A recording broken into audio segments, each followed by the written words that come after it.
Hello, everyone from Chelsea Fan TV.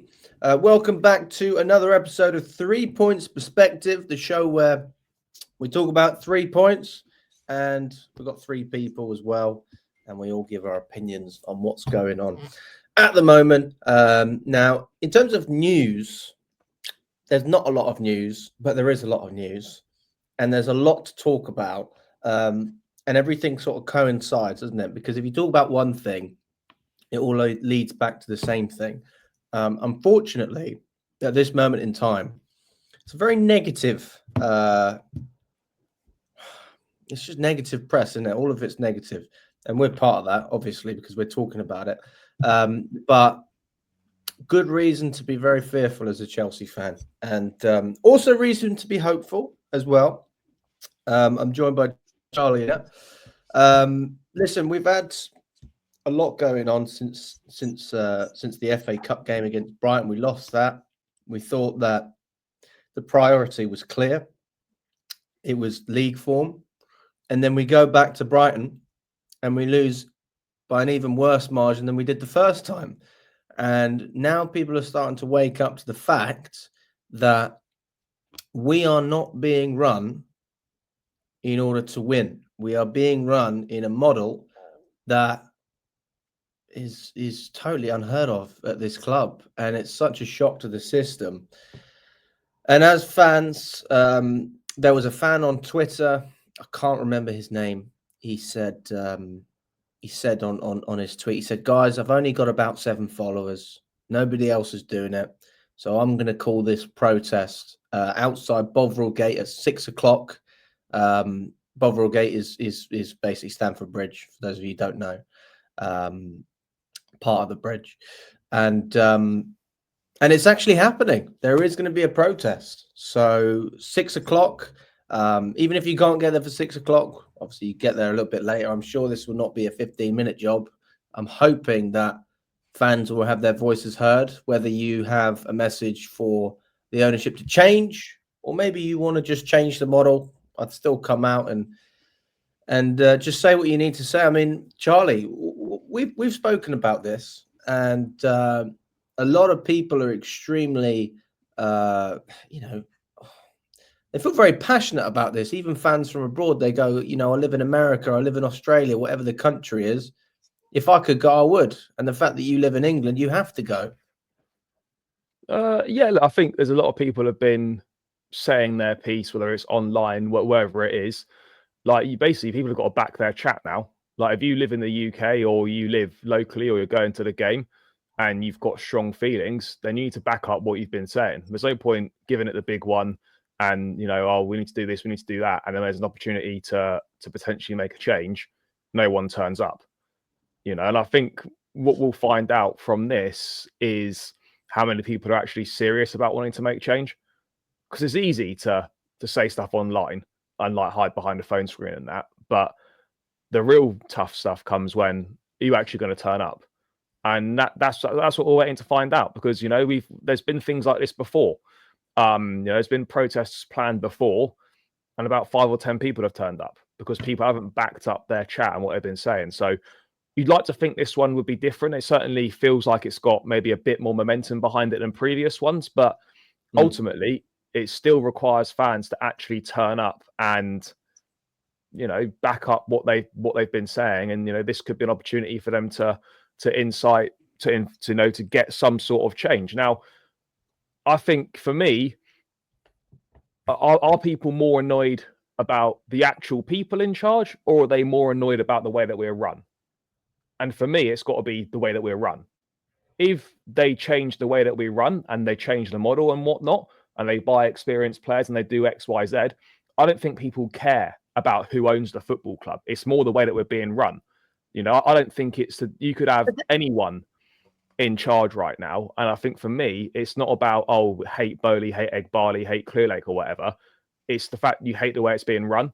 So if they change the way they're being run, then I think a lot of people wouldn't actually be that fussed if they own the football club. It's more about the way they are operating the club rather than the actual people in charge.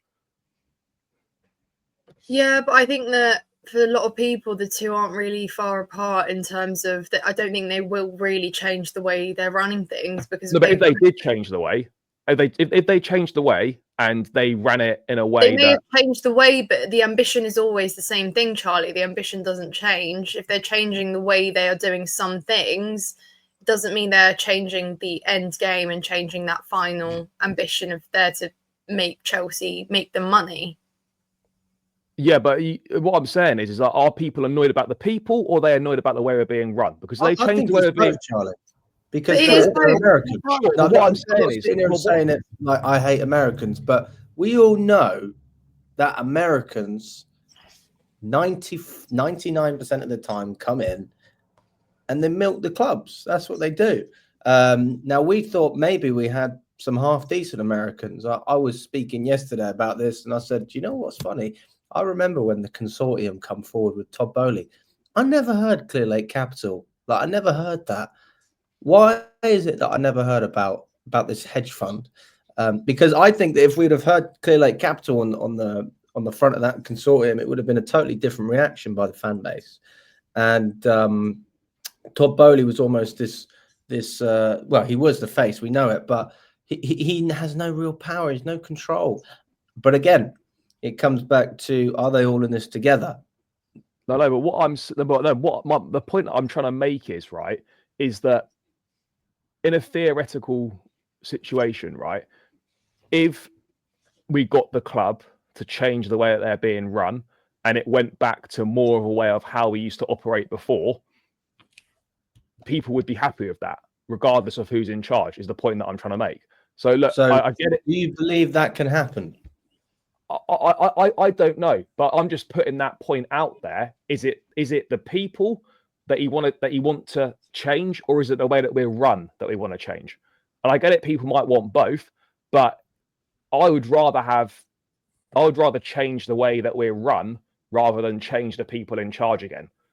But I think that's the whole point, that there isn't belief that these people can change the way that they're running. I know, but I think people are missing the point here. What I'm trying to say is, right, if in a hypothetical situation, you could get them to change the model and get them to change the way that they operate, would you be bothered that they're still in charge?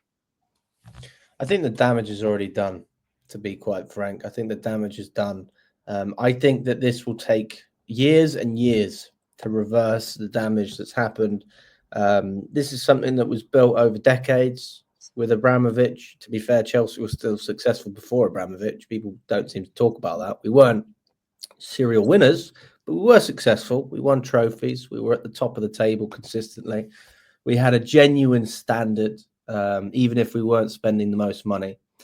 And now we're in a situation where I look at the league table, and a couple of weeks ago, I was asked, do you think that we can get more points? And we did under Pochettino. And I said, yes, not by a long way, but I did think we can do it. And now I look at it and I say, do you know what? I don't think we can. I really don't think we can. I look at the fixtures that we have. Any team that we play against, I just think to myself, what have we got that they don't have? Do we have a better goalkeeper? Do we have better defenders? Now, I would definitely say we have a better midfield than most of these guys. That's one thing that we're okay on. I think our midfield is fine. We just don't have any depth. Have we got a goal scorer?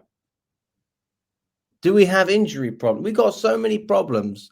And on top of the fact that we have incompetent owners, we have an incompetent board who don't help our manager, who is also incompetent. It's just so meaty.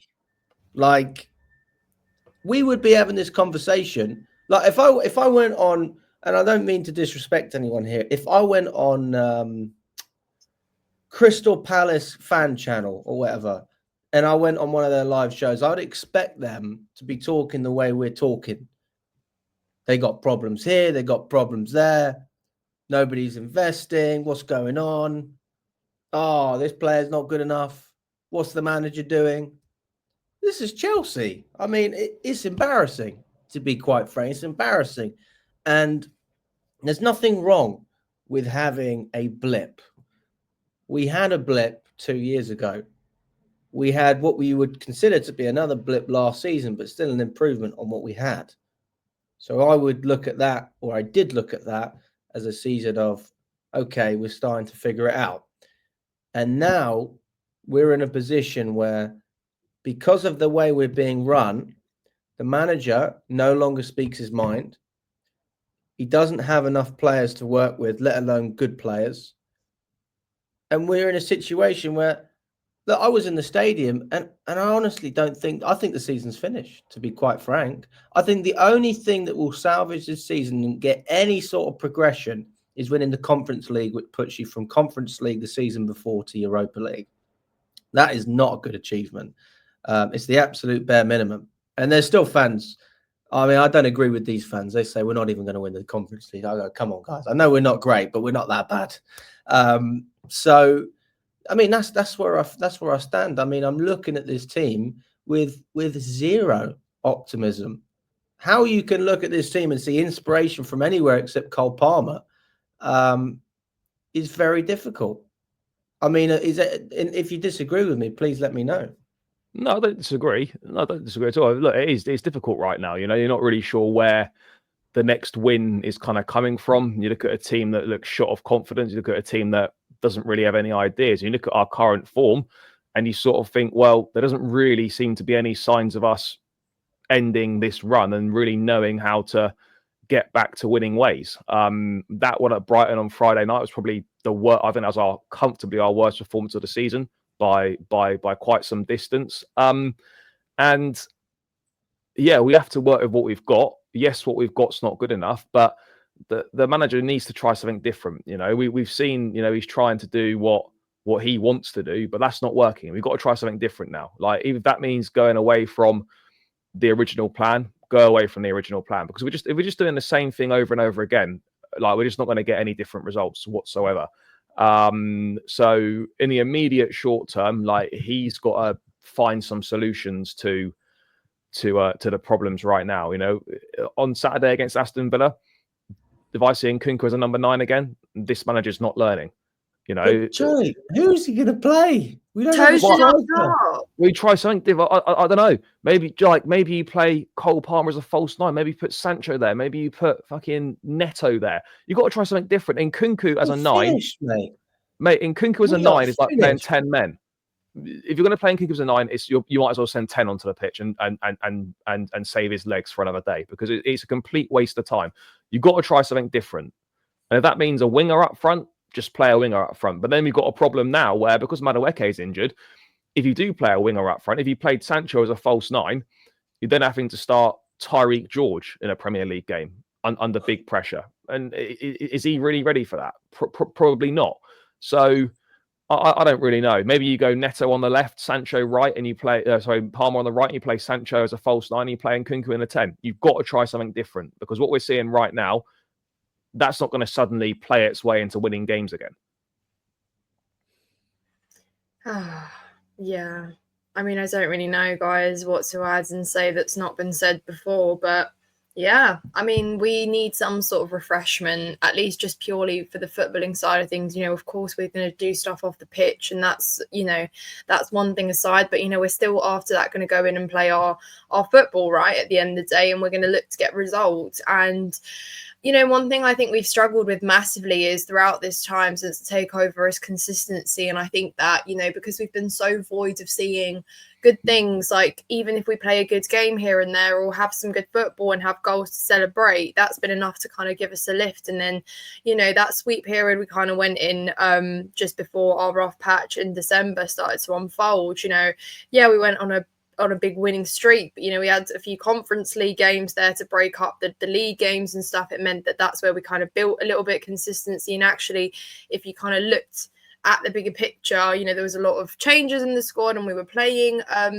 kind of, no disrespect, but much lower opposition when we were going away and playing in the Conference League, coming back and yes, winning some league games. But again, like, if you want to scrutinize each one, we still had our kind of frailties in each one, but it was masked by the ability that we could outscore opponents, etc. And those things gave us that kind of boost that we've needed as fans, and that's what made us ultimately believe that, wow, maybe we finally are heading, you know, in that right direction. But it's not to say that, you know, even in that run, things were things were perfect. You know, we were still missing things. There were still things that were, you know, ultimately could let us down. And now we've seen that where we've conceded goals or scored first, it doesn't really matter because the end result seems to be the same every time. Can't overturn, can't come back from it, or can't at least fight our corner and, you know, see out a result in a game we've scored first. So I think refreshment is a big thing, and he's going to have to switch things up, that's for sure. And a lot of us were told by Leicester fans that there comes a time where Maresca maybe struggles to change things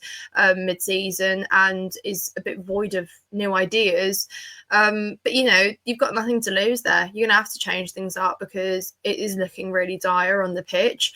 I mean, I don't know about you guys, but in the last few games, I've been happy for the ref to blow the full-time whistle at minute 70 because frankly, the 20 minutes that follow after, nothing different really, nothing else happens or nothing better happens anyway. And it's almost like you're kind of being put through watching the rest of that. And that's really sad because we're not enjoying our football as well. And yeah, refreshment is needed. So I think, you know, whatever he does, it can't be any worse really, can it, than what we've seen already? I think he needs to try something new.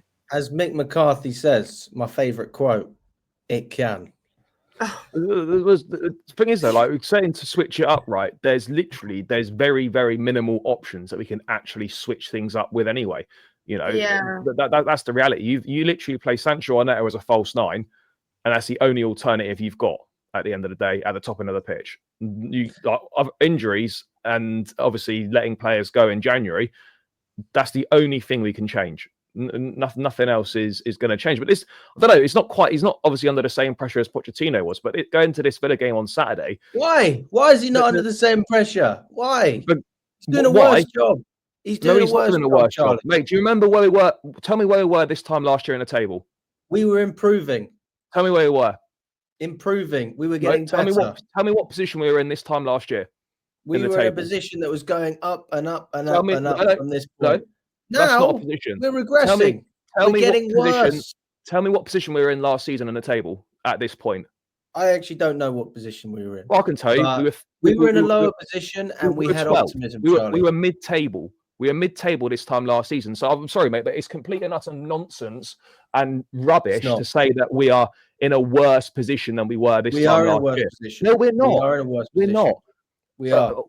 Honestly, there's been some rubbish going around lately, but that for me is ridiculous to say that. Because what's ridiculous? Well, one is the fact that we were mid-table this time last season, right? Okay. We were mid-table the season before and we finished 6th.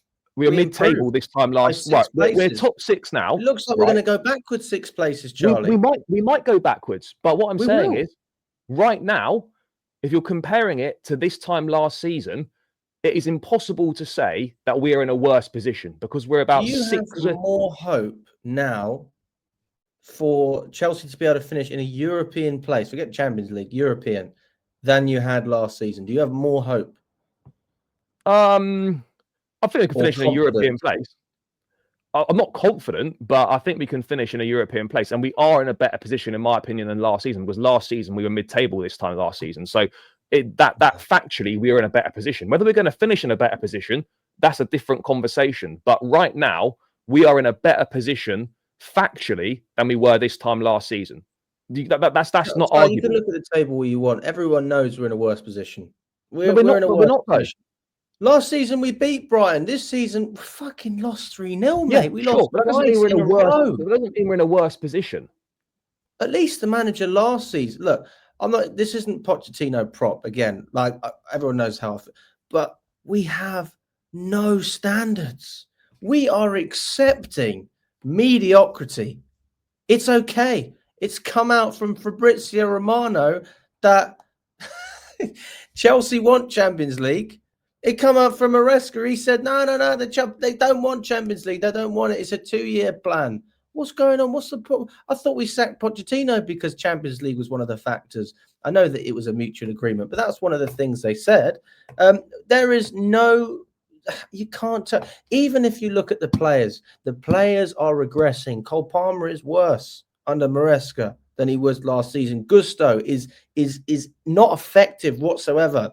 Even fucking Colwell is worse at the moment than what we saw last season. He's playing as a fucking left back. It's terrible. It's absolutely terrible. Like, there are factors for why No, of certain course, players and are worse. that is a fair point.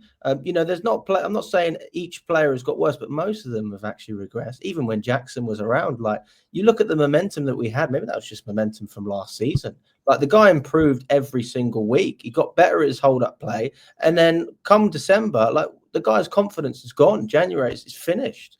Like, we have this manager is not helping himself. And again, we know why there's a protest, not because of the manager. And Maresca is unfortunately just another pawn in the game.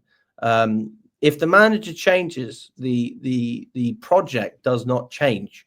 But we picked a manager who is incompetent, and we picked a squad that is pathetic in terms of what we did in January. I mean, if we would have kept it the same, maybe you could have an argument. We would have had a little bit of depth. We are not prioritizing Champions League football. I know you want to say something as well, Nina. Now, I just want to share something quickly, which I'm sure you actually have watched. I don't usually screen share, but I do feel like it's relevant. And it's Egbali. I'm sure you guys have seen it. Him talking about Chelsea and the model, etc. Blah blah blah. Now, this is something that come out on Twitter. You're going to translate that for us, mate. Yeah, if we just mute our mics briefly, then I'll play this out. Approach. Yeah, I think three different reasons for it. I think one, if done well, you could make money on each specific enterprise. I think what Jerry's done, Blitz, Ian, you guys have done, you bought well, you're going to make money on this specific investment. Two, if done right, if you use data, if you're thoughtful about this global market for talent and access to talent that's not effectively done through a draft, an NFL draft or an NBA draft, or the extensive college or baseball farm system, which I would attribute as a multi-club effectively model. You can actually capture, acquire, retain, sign talent and monetize talent. So I think there's a talent arbitrage opportunity that exists. And three, for an AC Milan or Chelsea, it's the perfect pathway, right, of developing talent, whereby you don't have to spend crazy money on payroll. There's teams in the Premier League that spend 10% of what the top 5-6 teams spend on payroll. We hired a coach away from Brighton. We think they're one of the best runs teams in the Premier League. Founder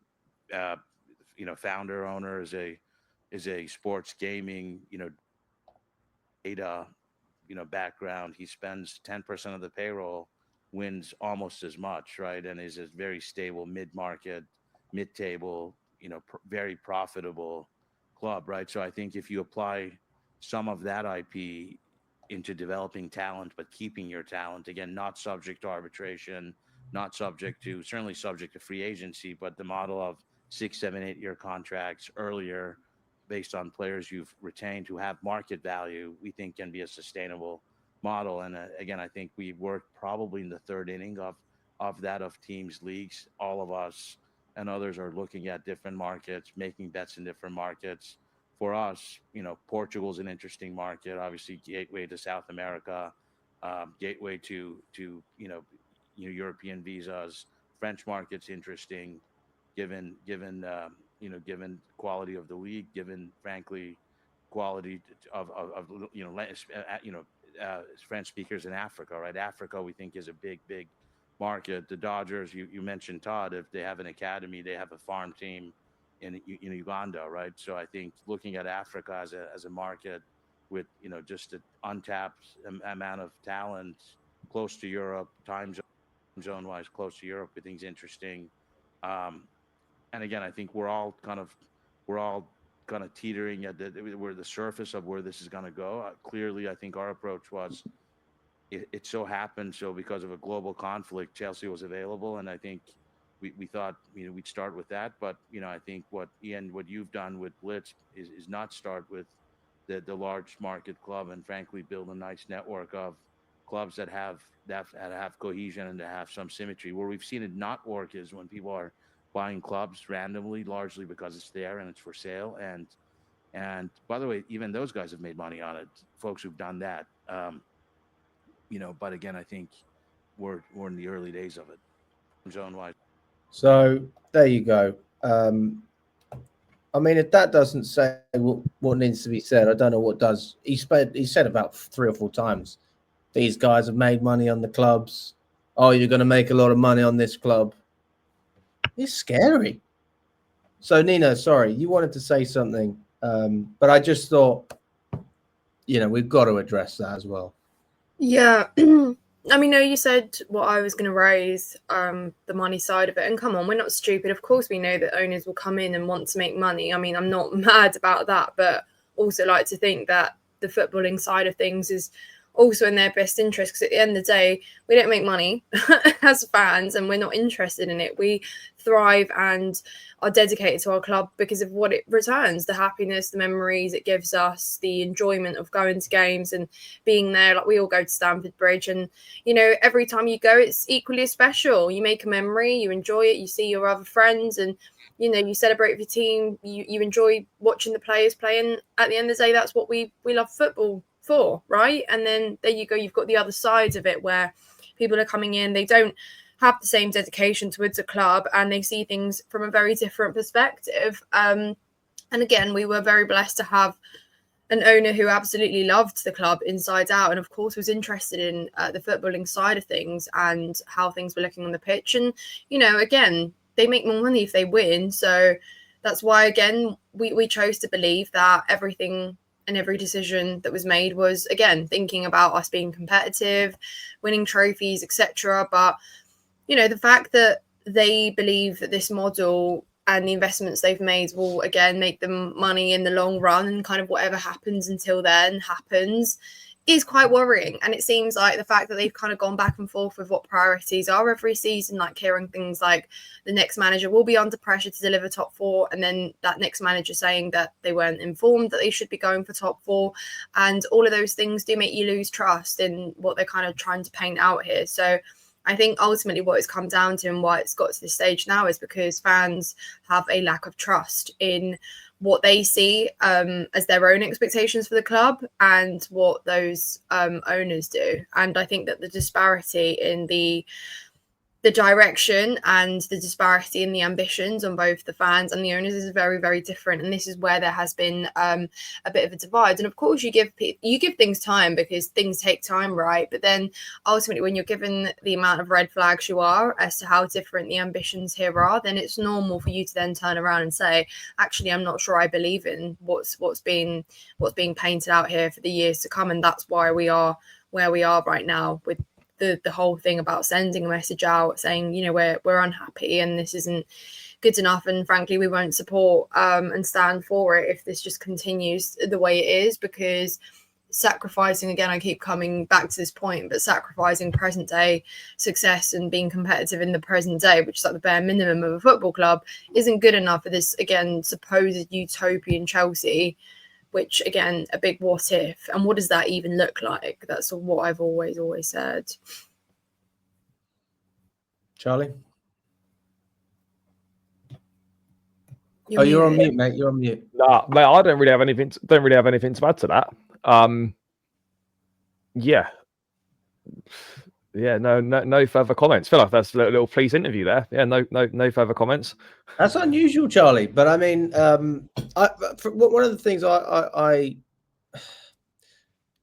actually watched this interview probably 2 years ago. I did watch it, but I didn't realize how genuine that was. Do you know what I mean? Like, when you hear words and you sort of brush it under the carpet, because one of the guys sitting next to Egbali, he was an AC Milan owner. I'm not sure if he still is, because they have American investors as well.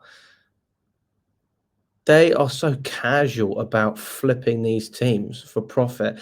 And basically, they have made the conscious decision that even if Chelsea doesn't get in the Champions League, they will make just as much money, because that Champions League revenue will cover the costs of the wage increase, which I think is about a 30% bump with Champions League football, if I'm not wrong. It's about 25-30% bump. for a lot of the players' contracts. And then presumably a bit of profit on top of that. And if they don't have that, the contracts stay the same, they stay low, and they just flip players and make profit that way. And that is a really, really damning. I mean, how do you describe it? I mean, it's like you're watching your club die. Basically, he's killing it, killing the club. I mean, and he doesn't care at all. In theory, right, wanting to be like aspiring to be run like Brighton, for example, in terms of they're probably one of the best run clubs in the league. In theory, that's not a bad thing, but obviously you need to add a bit more to that as well. It's all very well saying, you know, Brighton are a very sustainable club. You know, they sign players for very little money, and then they obviously make huge sales and they make huge profits and whatnot, blah, blah, blah. Fine. They don't win anything. So when you're... He said, Charlie, they almost win as much as the other top 5 clubs. They don't win anything, which is fine. They don't win anything, right? That's fine. What is that? Brighton's a great club, very well run. They got great talent ID and all this. We know that, right? There's nothing wrong with wanting to have those aspects of it, right? But when you're basing your whole thing on a club that's won nothing, when you're a club the size of Chelsea and with the history of winning, it's mad. It is honest. Like this is worse than the Glazers. What we have, in my opinion, because the Glazers, they don't invest, but they take their dividends. They held on to part of still a large percentage of United, just giving up footballing control. Like they're making some good money off of that, and I don't think you can actually do what the Glazers do anyway in terms of leveraging debt. I think there's a rule on that now because they didn't even buy the club with their own money. But one thing the Glazers always tried to do is keep United in and around the top. Maybe they weren't pushing to be the top, but they were keeping them in and around. And United obviously is a cash cow anyway. They generate a lot of funds, and they can attract players that way. We're not the size of United. We can't do we can't generate the funds that they generate.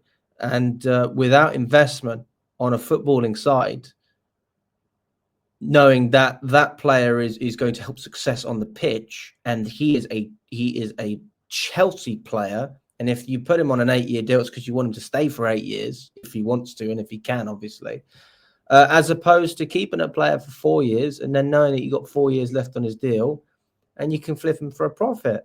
And that is the Brighton model. That is exactly what they do. It doesn't really make sense in a lot of ways because of the money that we spent on certain players, which makes it even more confusing because we're pulled in different directions compared to, you know, when we started with Bowley, we were dishing out these big contracts, and now we're doing nothing like that. So we're now at a stage where, look, I'm not saying this saying we're going to be relegated because we won't. We've got players good enough to obviously keep us in the league, but we will not be pushing for anything because there is no ambition from the top. And as long as it's profitable, they will continue to run the club that way. There is no incentive for them to change anything. And it's scary as well because that model, if it works over a 10-year period, what would incentivize them to sell the club in 10 years anyway? When you know that potentially you could flip, I don't know, 100 million in profit a year anyway. So over a 20-year period, you might make 2 billion when you could have sold the club. They only paid 2.5 billion for it anyway. So it's not just the fact that they can't sell in 10 years. It's like, would they even sell in 10 years if this model worked the way they wanted it to? Because if it's profitable, like any business, why would you give up a business that makes you money? Do you know what I mean? You wouldn't. So you then enter a territory where you have a few different options. You either have someone who tries to buy the club, from within the next 10 years. But then again, you could argue everything would remain the same anyway. Or you might have to just have a Jim Radcliffe scenario where someone can come in and buy part of the club, but nobody will get full control, because someone could take full control and change the whole operation. It's not profitable anymore. So as long as Clearlake are involved, they will find a way to make money, and it won't be over a 5-year period. It will be over a 10, 20-year period. And that's my fear as well.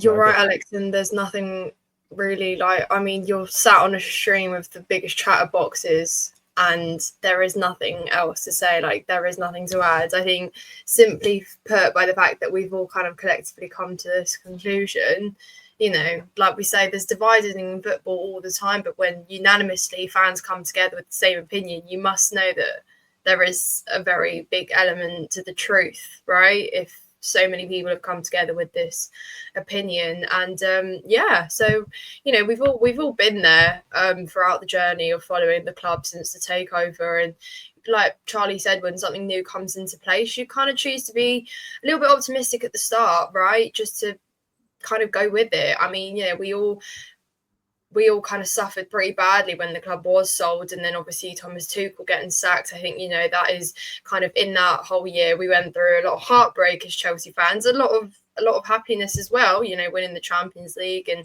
of course the Super Cup and everything else. But that's it. When you go through as much drastic change as you do, and when things are strict as much as they are, yes, our logo's the same and the club and everything and the memories, but it's very, very different to how it used to be. And I think that's the whole point as well, right? Not necessarily that I agree with it, but it was clear they would come in and implement their own regime. They didn't want anything of the old ways. It's their new ways, and they've made it pretty clear that this is how things are going to be run at this time. And we chose to, just stick by it and see how it goes with how much change has been made to sacrifice, a year out of Europe, fine. But then again, you're expecting too much of fans who have and hold their club to very high standards.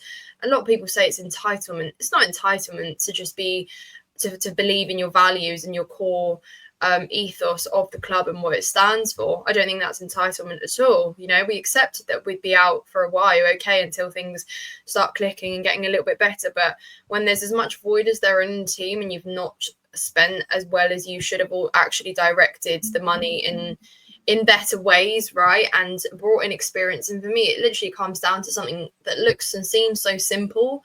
And, you know, Joe Cole spoke out about it and said that even he himself as a player thinks sometimes you learn more from the players around you on the pitch than you do from managers and from, you know, training staff and whoever else is there above you in the structure. Because again, you're out there, it's 11 of you on the pitch, and at the end of the day, you produce the result. You guys play together to come up with whatever the result is at the end of the day, to score the goals, etc. And, you know, we've seen how much experience is, and, you know, once again, it seems so simple on paper, like why our club has been so successful. You look at the Premier League winning teams, you look at the 2012 Champions League winning team. There was leaders in those teams. There were players who had been around in the club, and there was longevity in how long they'd been there, understanding what Chelsea is. And whatever manager came in, because they played under a lot of managers as well, didn't they? But ultimately, it was the players who formed that backbone, and whoever came in the next year or in summer or in winter, they learned from those players and ultimately settled in because they were guided and were integrated again by the structure of the players around them.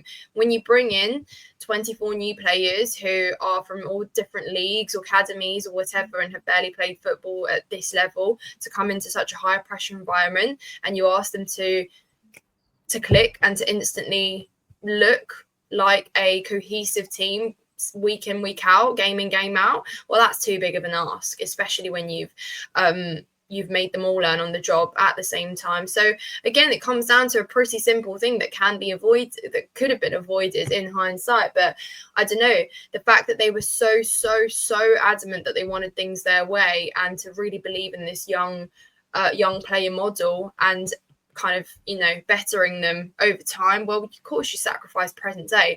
And ultimately, yeah, you can blame the players for not finishing some chances, but they're all young and experienced. At the end of the day, that's it. You chose to believe and head in that direction and completely strip the team of leaders and experience, and that's what you get.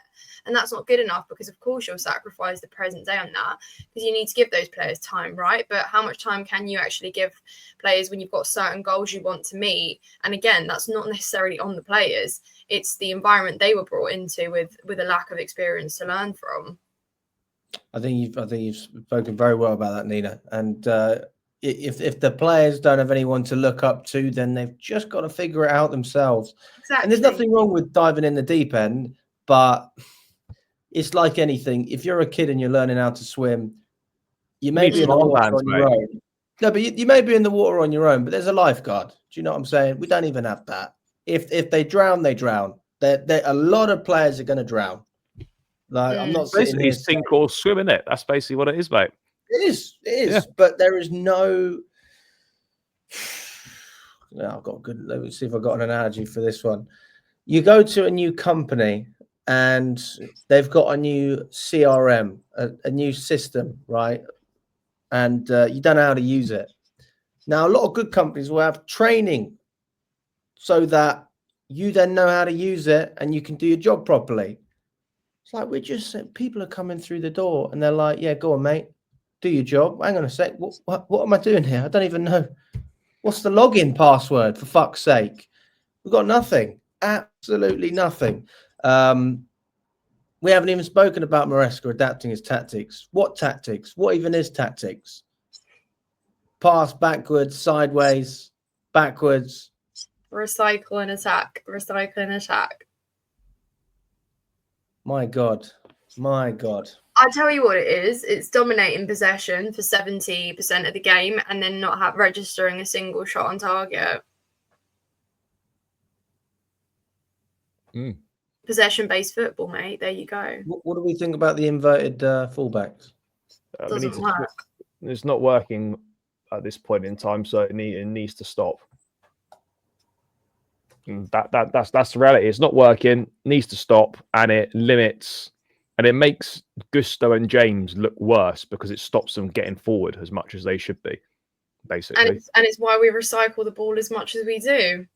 Looks to your right, no one's there, mate. Looks to your left, pass it back. Everything's on the inside. Like, and we need some options outside the wingers. Everything's so narrow, everything's so congested in the middle of the pitch. It's like the wingers would probably look a bit better if they had the fullbacks bombing on beyond them, but obviously that the manager doesn't think that's of benefit. So there we are. It literally has been our best asset, fullbacks, over the past couple of years. Fullbacks have been fantastic for us under Tuchel, under Lampard, under Conte. Oh my God, under Poch. Cucurella and Gusto were fantastic. Reece James was great when he come back. And we've totally taken away that strength. We've stripped ourselves in so many ways. It's ridiculous. I don't know if that's, I can hear some background noise. I think that might be you, Nina. But guys, honestly, for me, I mean, we come into the Villa game. I've got zero confidence in that game. I don't have confidence that we will set up in a way that Emery won't be able to counteract it at some sort of time. I don't believe that we'll make in-game changes that will affect the game like Villa can. I don't believe that we have better players than Villa. We haven't got the options. We have a worse squad. You look at what Villa did selling Duran, how they reinvested that money. You can see ambition. You can just see it. Whether it happens or not is another story. We send players out and then we buy players for Strasbourg. That is our ambition.